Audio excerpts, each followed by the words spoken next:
You may have never heard her name before, but Florence Mills was truly a phenomenon in the 1920s. She was even able to break through to a mainstream white audience as a black woman, no small feat for the time. She was hailed as one of the great American performers of her time, regardless of her race. Yet today she's just a faint memory from a generation long dead. But I hope this video can revive at least some of her fame. This is the story of Florence Mills.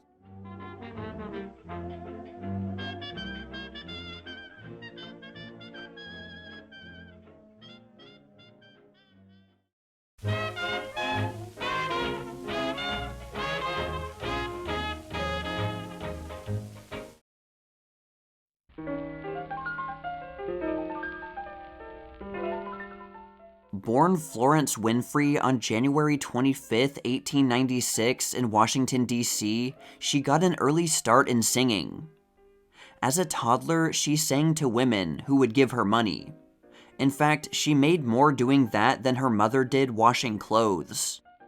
She also discovered that she had a natural talent for dancing, and while still a child, she won multiple competitions doing two of the biggest dancing crazes of the day, the cakewalk and the buck. Her father was friends of the manager of the Bijou Theater, and this was how she was exposed to the entertainment world. Early on, she was known as Baby Florence, a common sort of name for a child performer. Her earliest successes on the stage were playing what were called pickaninny characters alongside a white performer named Bonita.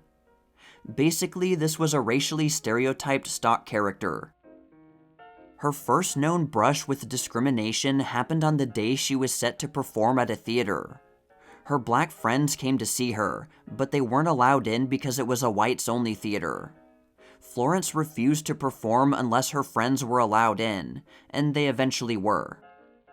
At some point when Florence was still a child, her family moved to New York, eventually settling in Harlem. Once, Florence was taken by the Gary Society and taken to a Catholic institution for a time. You might remember the Gary Society from my Buster Keaton video. Basically, they enforce child labor laws, especially in the entertainment world. After Florence got out of the institution, she continued her career as part of a trio act with her sisters. They sometimes performed in rather sketchy venues and made about $9 a week. At some point, she adopted the stage name Florence Mills, apparently in order to honor the last name of the doctor who delivered her at birth. Her sisters also added Mills to their names. At 16 years old, Florence married a taxi driver, but they were only together for a short time. By the time she was 18, both her sisters had dropped out of the act for different reasons, so she teamed up with another performer named Ethel Kinky Caldwell. When that act broke up in 1916, Florence went to Chicago and found a job at the Panama Cafe through another performer there, Ada Bricktop Smith.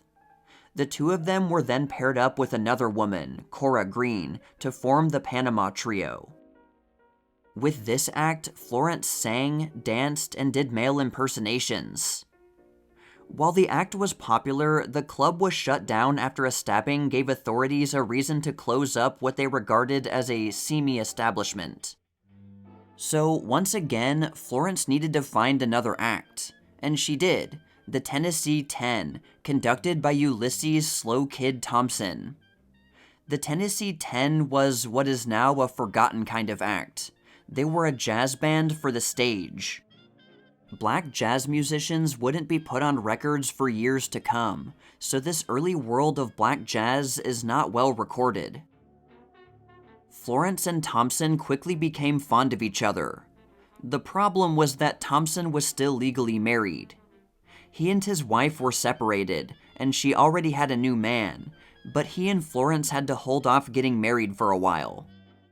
Then came a major obstacle for the Tennessee 10 when, in 1918, Thompson got his draft notice for World War I, and he had to leave the act for a time.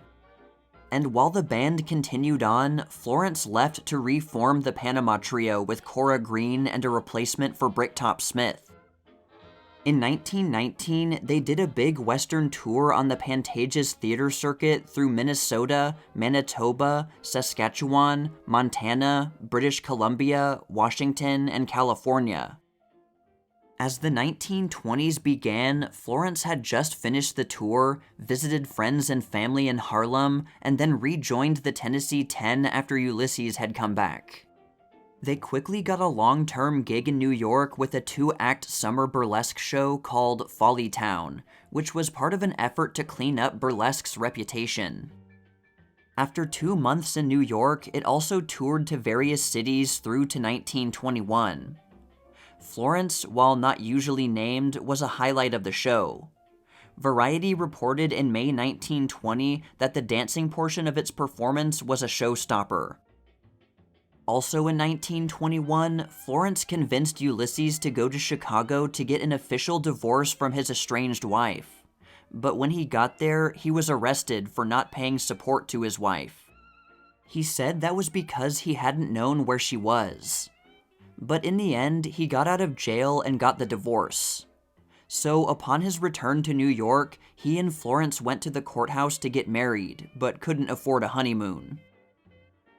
Then came a huge break for Florence.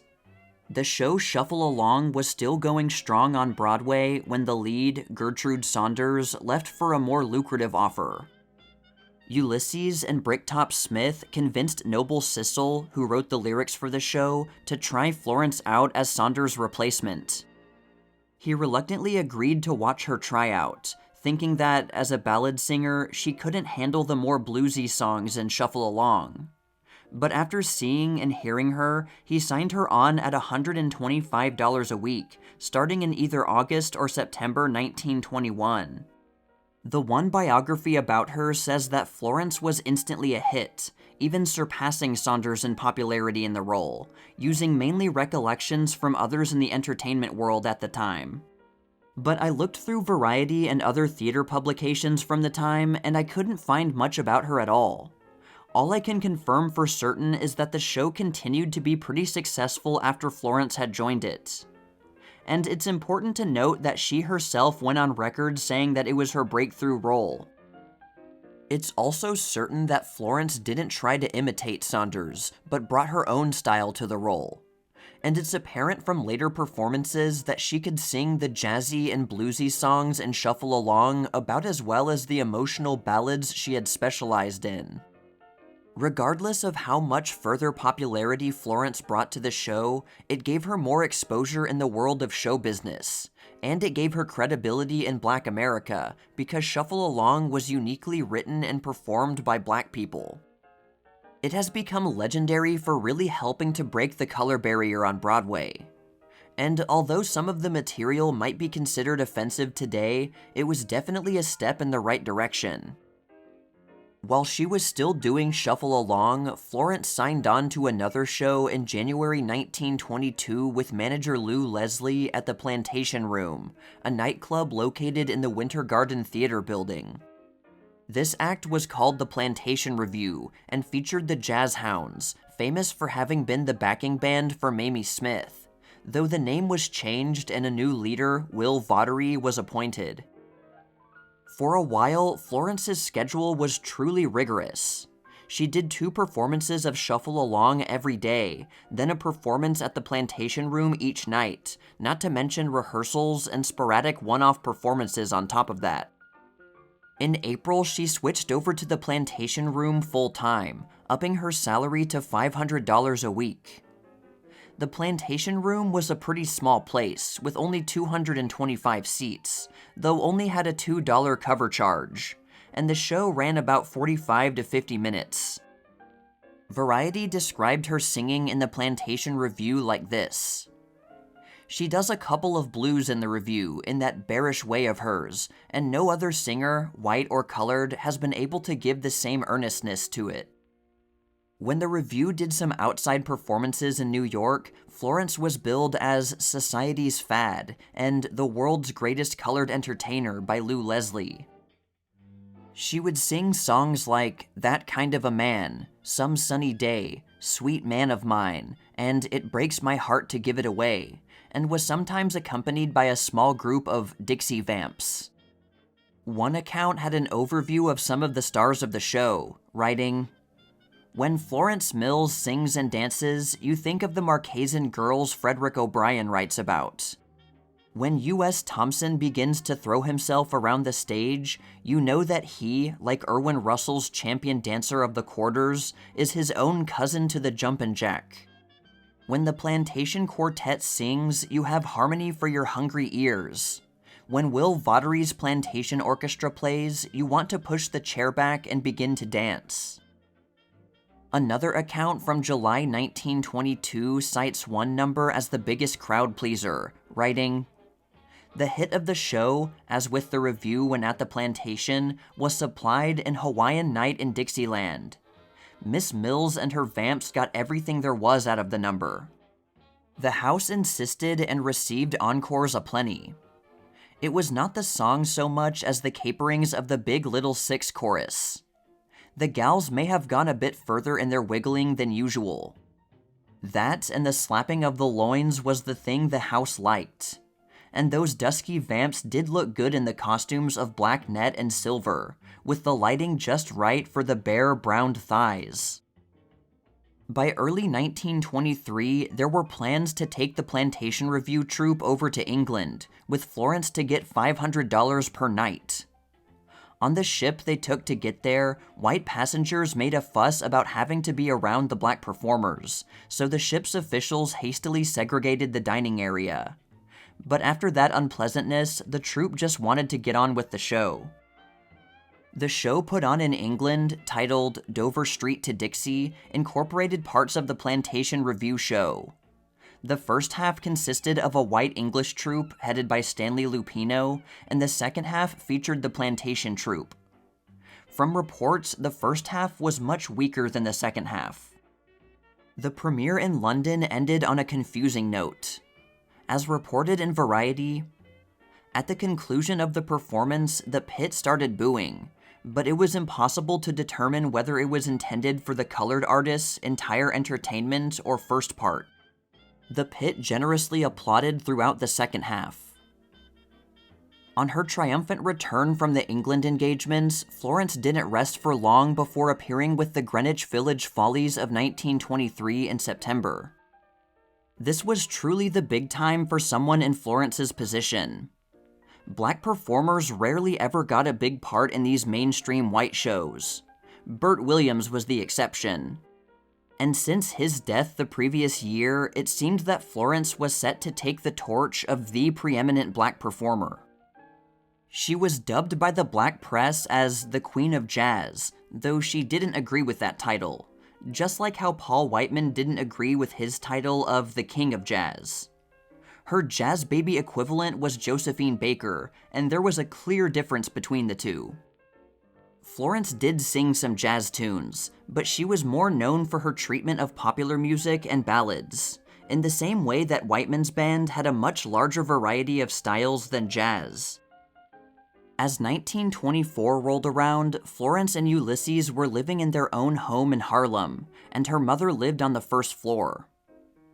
After a period of rest following her transatlantic tour, Florence was engaged for her next show, Dixie to Broadway. She'd received an offer from Florenz Ziegfeld to have a big part in his next Follies, but Florence didn't want to go all in on shows with no other black people in them because she felt like she would be turning her back on her community. Instead, she signed on again with Lou Leslie, who promised to put on his own all-black review show in the future, with Florence as the star. Meanwhile, there were some rumors going around that she and Thompson were having relationship problems, but there really isn't any reason to think that they were. Worse yet was a rumor that she was having an affair with a rich white man. This is especially hard to believe, because while Florence wasn't hostile toward white people, she preferred to be with black people. And she also wasn't super ambitious for money. Actually, her and Thompson's house was reportedly very modest. So her having an affair to further her career, to get up in society, or to get expensive things didn't really make sense with Florence, and it was almost certainly untrue. From Dixie to Broadway premiered in the fall of 1924. It featured new songs, 2 groups of male dancers, and more than 20 scenes.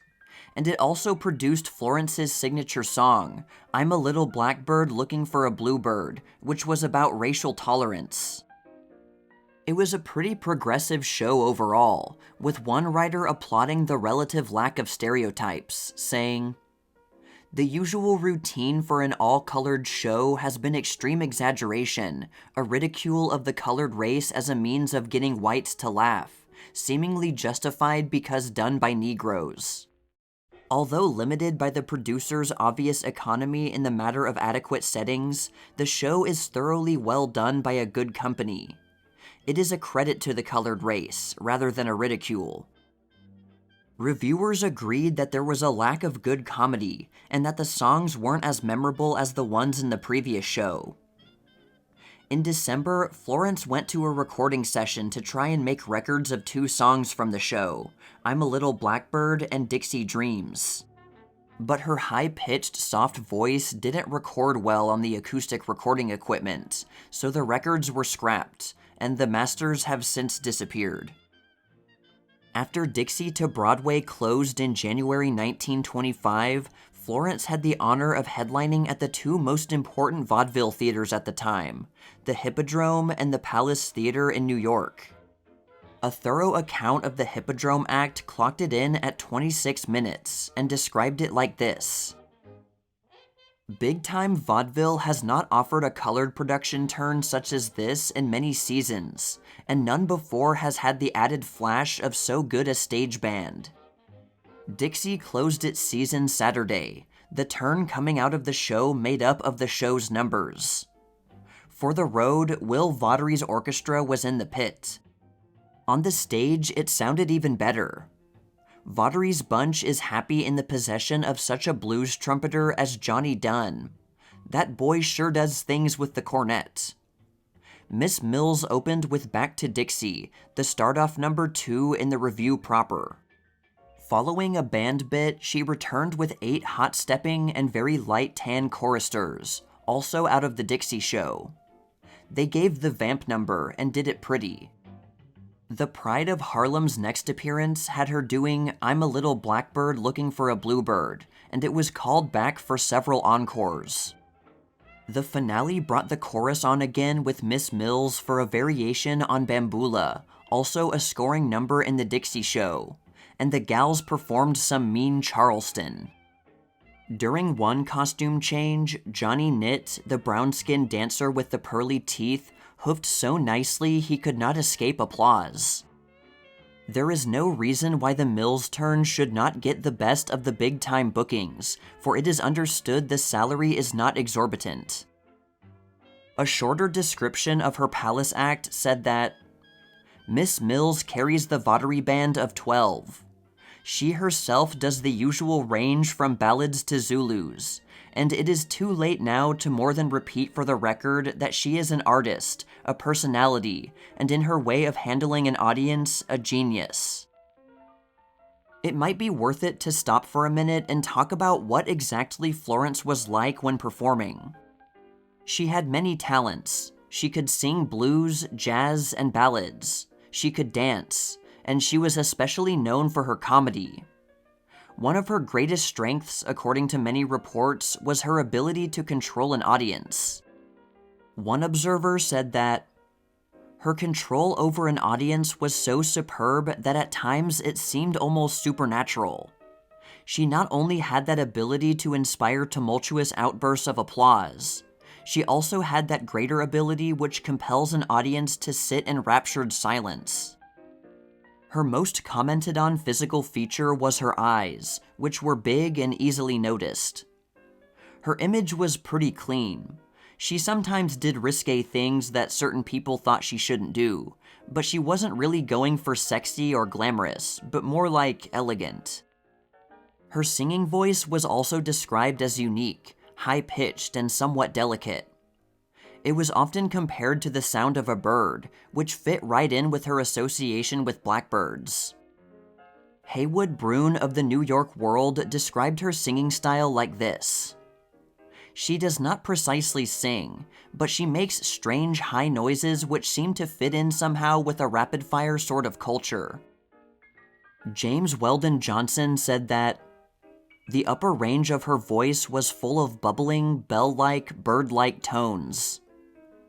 A music critic for the New York Times painted a pretty vivid picture of her voice, saying, "She would have made a flatter piece of music amusing by her diction, by not trying to sing like a white woman, by the various inflections and qualities of her voice, with its odd seesawing from what was guttural and, according to our standards in classical music, badly placed to the half-reedy, half-fluty character of the upper register." Florence's next big project would arguably be her most iconic, Blackbirds of 1926. It actually started with Blackbirds of 1925 as a smaller nightclub show at the Plantation Room, but when it went out for its full theatrical presentation, it was Blackbirds of 1926. At the same time, Florence would try to elevate herself even higher as a respected artist. She teamed up with the Black composer William Grant Still to perform a serious and ambitious piece of music titled Levy Land. One writer in Variety picked up on Florence's increased attention toward more serious music, writing, "Miss Mills was a comedienne first, last, and always, but is adulterating her stuff of late with more serious vocal endeavors. It's a question if she shouldn't stick to her humorous knitting for the variety stage and leave the rest of it to the concert platform and the like." She and Still were set to perform at Aeolian Hall, a very prestigious venue for more serious performers. That was where Paul Whiteman and his orchestra introduced the world to the Gershwin piece Rhapsody in Blue, when he was trying to elevate jazz to a more respectable reputation by promoting his symphonic jazz style.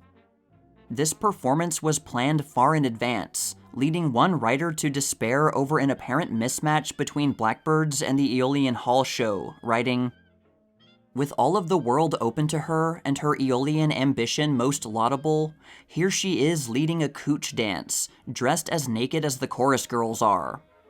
Perhaps Miss Mills is indifferent. If indifferent, this is wasted, but if not, Miss Mills should demand that her management provide her with proper engagements and proper material. And that Miss Mills should lead a cooch number that brings in an all-naked colored girl covered with but a light veiling and a loincloth is a further pity. That she has previously appeared in a cabaret doesn't mean she should be a cooch dancer during her advancement."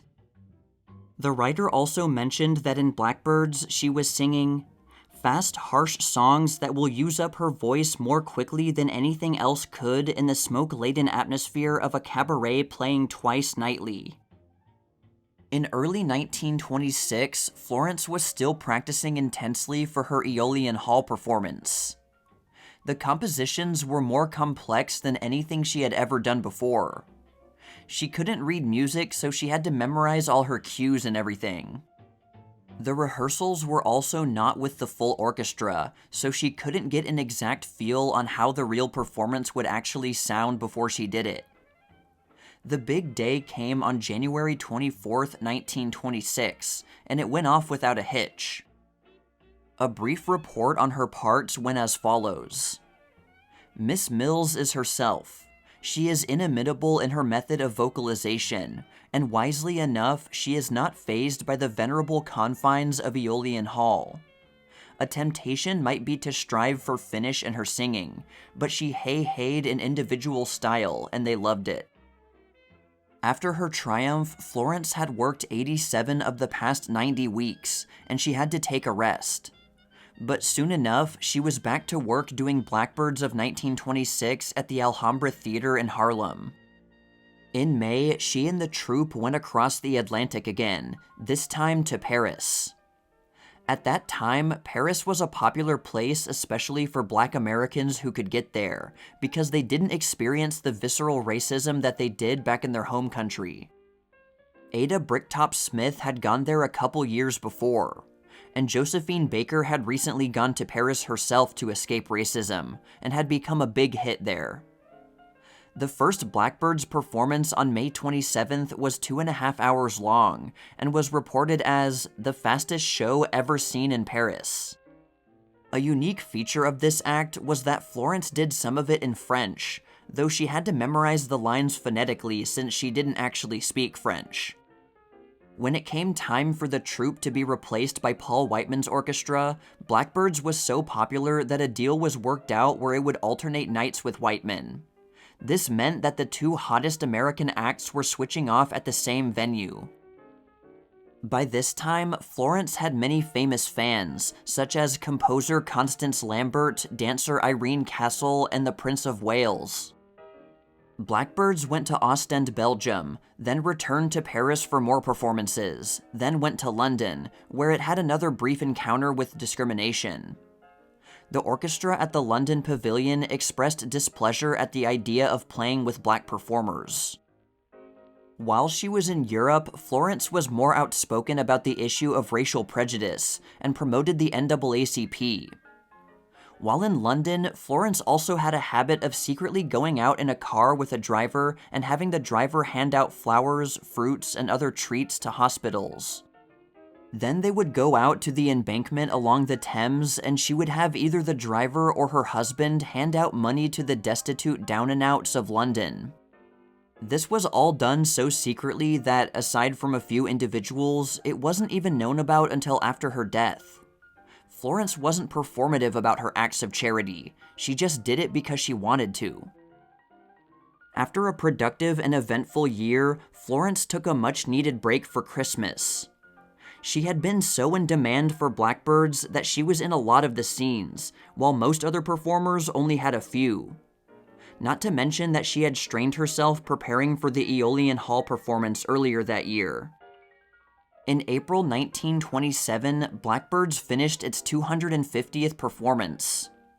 The next month, Florence was invited to and attended a reception honoring Charles Lindbergh after he had completed his famous transatlantic flight to France. Then she went right back to performing in London, but it was starting to take a toll on her. Around this time, she was recorded as saying, "I love my work, but my nerves have gone to pieces. I feel quite all right on the stage, but the minute I come off, I simply collapse." She began waking up in the middle of the night with stomach pain, and eventually got a health examination. It was discovered that she had pelvic tuberculosis, and doctors told her to stop working for a while because she would need surgery. She said she would do that, but first she would fulfill her remaining planned performances in Glasgow, Manchester, and Liverpool, 6 weeks worth of shows. Audiences there never got a hint that she was sick. She wanted to be able to recover near family and friends, so she would wait until she could get back to the US. She and Ulysses went to Baden-Baden, a German spa town, to help her get her health back before the journey home. Then there were further delays. Bricktop Smith was having legal trouble after her band bailed on her, and she was being sued for breach of contract, so Florence went to visit her in Berlin to help her. Then there was a sightseeing trip to Austria, then a social engagement in Paris. On their last night in France, Florence insisted on doing a small performance as part of an all-star show. Finally, in late September, they arrived in New York by ship. Then, her mother was worried about her upcoming surgery, so Florence delayed it again until she felt better about it. She began discussing the next step in her career, a concert tour of more serious music and the upcoming show Blackbirds of 1927. Her surgery was set for October 25, 1927, and it was announced publicly that it was only a minor operation. But things didn't go well. After the surgery, she was conscious and able to talk and do some weak singing, but was in bad shape. About a week later, she took a turn for the worse, and her husband gave her a blood transfusion for an emergency second surgery in a last-ditch effort to save her life. But at 4 a.m. the following morning, November 1st, as he was still recovering from the transfusion, Ulysses got a call from the hospital informing him that she had died. The crown jewel of Harlem was gone.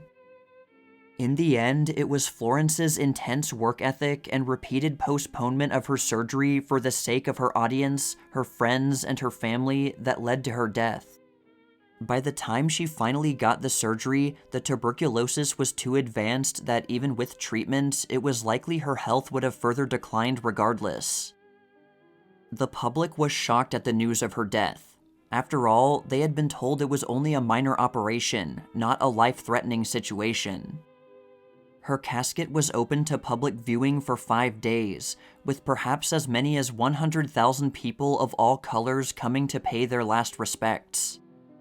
Her funeral packed the Harlem African Methodist Episcopal Church to twice its intended capacity, with a crowd of people gathered outside of it as well.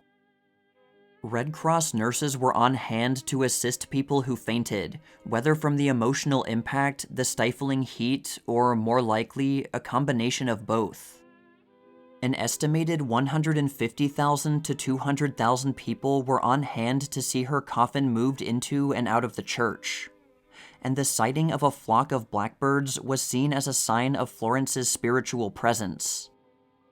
After an initial wave of benefit shows and public honors, Florence Mills gradually faded into obscurity. A big reason for this is that there are no recordings of her singing, and no footage of any of her performances. Only those who had experienced her in person would ever understand what had made her famous, something we can only do now to a very limited degree through often vague descriptions. Although she has been robbed of her legacy, I hope this video has at least helped show how big she was in her day, and the joy she brought to so many.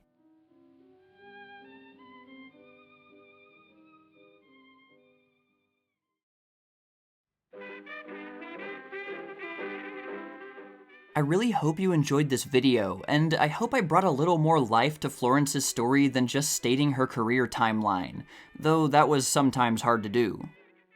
As a sort of epilogue, I just want to mention that Florence Mills is often cited as the inspiration for Duke Ellington's classic song Black Beauty, but this isn't 100% confirmed from what I understand. He published it in 1928, the year after her death, and for his 1943 Carnegie Hall performance, he renamed it Portrait of Florence Mills. So maybe it was originally inspired by her, or maybe Duke did it retroactively, but I just thought I'd mention it. There weren't a ton of good quality photos of Florence available for free online, but I did my best with what I had, and hopefully it wasn't too distracting. There's also only one full biography ever written about her, and I'm not sure if it's out of print or not, but either way, it's really expensive for a book of its size. But it's out there if anyone is interested. Well, anyway, that's all for now, all you sheiks and gals out there, but stay tuned for more tales from the Jazz Age.